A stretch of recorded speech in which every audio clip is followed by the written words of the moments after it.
ओम नमः शिवाय। माटी खुदी करेंदी यार, संत बुल्ले शाह जी का ये भजन है। बुल्ले शाह जी यारी साहब के शिष्य थे। संत बुल्ले शाह जी कहते हैं कि चहूँ और मिट्टी की बहार है।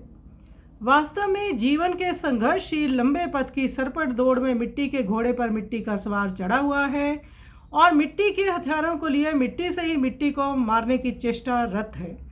इस अभिमान में मिट्टी पर मिट्टी की परत जमती रहती है। मिट्टी की मोटी तहें उत्तरोत्तर मिट्टी का अंबार लगा रही हैं। लगता है जैसे जीवन भर मिट्टी संजोई, मिट्टी को ही संचित किया।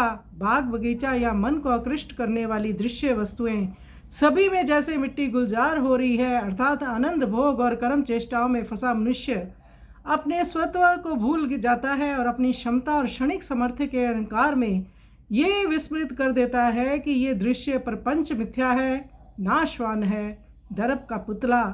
ये शरीर मिट्टी का मात्र लौंदा है, मिट्टी से ही बना है, मिट्टी में ही विलीन हो जाएगा। संत बुल्ले शाह जी कहते हैं, अपने आत्म तत्व को पहचानो और उस प्रभु की आराधना करो। आइए सुंदर पद का हम श्रवण करें।